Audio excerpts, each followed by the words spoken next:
আমাদের মুসলমানদের মধ্যে অনেক ভাই বোন আছে যারা নামাজ পড়ে, রোজা রাখে, পর্দা করে, একই সাথে এটাও বিশ্বাস করে যে ইসলাম ধর্মের পাশাপাশি মানুষ যে ধর্মগুলো সৃষ্টি করেছে সেগুলো সব সঠিক।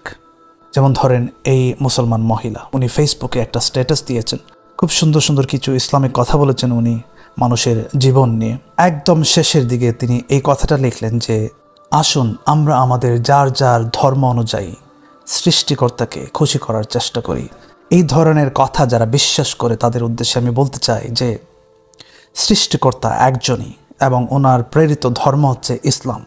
অন্য কোনো ধর্ম পালনের মাধ্যমে সৃষ্টিকর্তা খুশি হন না।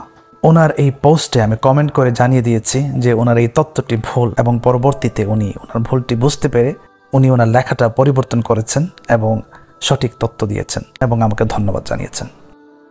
যারাই বিশ্বাস করে যে সব ধর্মই সঠিক, কেবল তাকে শুধু পালন করে যেতে হবে, তাদের ঈমান কতটুকু সহি এটাকে প্রশ্ন করতে হবে।